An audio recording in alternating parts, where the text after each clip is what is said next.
Well, we're out here in a very high-stress environment. A lot of violence in the neighborhood. We have so many deaths with our children and their families that we actually have grief counseling on site and post-traumatic stress disorder counseling. And it was reputed to be a program that could help both staff and students. And we'd really done a lot of work for students, although we knew we needed more, but we hadn't really gotten into a plan that would help staff as well.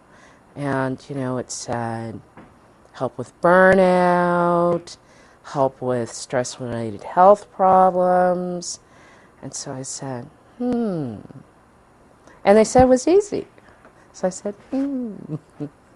let's get some folks to go over and find out what it's about. So that was it. The thing is that you have to remember that I'm old and I'm Irish. And I will basically disbelieve anything until I see it, until I try it. And so when it was suggested, I thought, I am willing, I'm open-minded, but didn't really believe that it could possibly work. Teenage students, 12, 13-year-olds, sitting quietly, not. But seeing is believing. And it's amazing. When I learned it, I know it was different because TM is just not closing your eyes. It's deeper than that. It makes you more, makes you feel better, makes you more energized, and takes away all your stress. And it really, really helps. Kids would get upset at nothing, or at least talking it out. It's more talk than actions. Instead of going to the fist, it's maybe long talking. But you see, even that's dwindled down.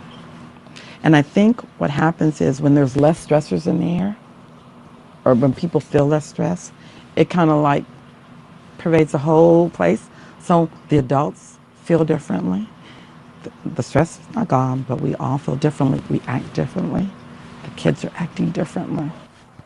The school used to be like very loud. Now it's all mellow and calm, just like how school's supposed to be.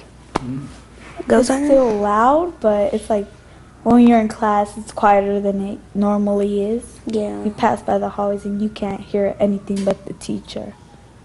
Now I want to do my work, and when I want to do my work, I get better grades when I want to do my work instead of somebody telling me to do my work. I can control my temper more. You don't have a temper. Well, I used to.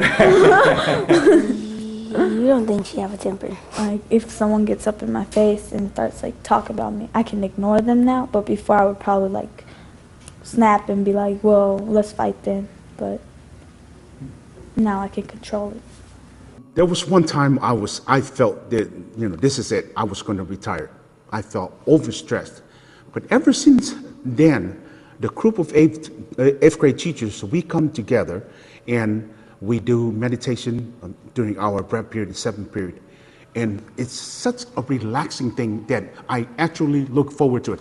Right after 6th period, I put my stuff away and I'm ready. I'm walking the hallway, collecting all the teachers, because after that 20 minutes, you just feel revived. I'm ready to go another mile. I'm less stressful at work. Oh yeah, that's what Mr. Tabago already found out in school. My students also comment, what's going on with, why are you so happy today? I'm not moody anymore. And also, my health, I've been doing great, going to the gym. I find a lot of energy after work. Usually before, when I get home, I'm through. I'll just have a meal, go to bed, and I'm done. But now I get home, relax, have a snack, and then go to the gym and work out full of energy and life.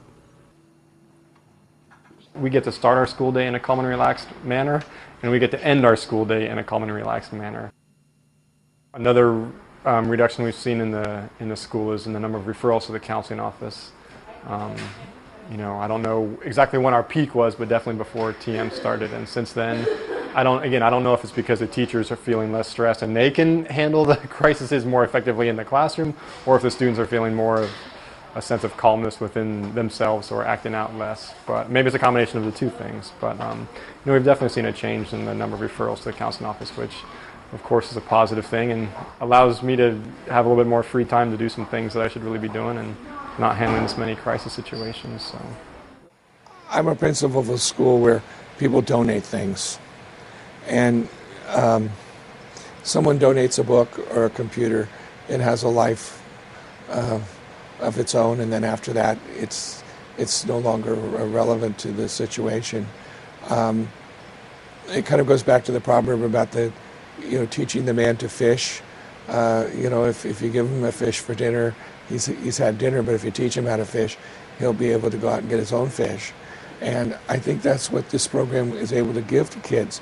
This is not something that's just going to be for this year and next year, but it's something that they will be able to have as a lifelong tool to use. And that is very exciting to me. Congratulations. I could spend $200,000 on outfitting a computer lab for my school, and it would have a shelf life of X number of years. The shelf life for this kind of a program, it far exceeds that, and it helps the entire school community. And going back to wellness, I think that's one of the more important things, because the program not only helps the students, but it helps the adults and the interaction between the two. And so everybody gains. And, it takes a half an hour to do this a day. And I think it's time well spent.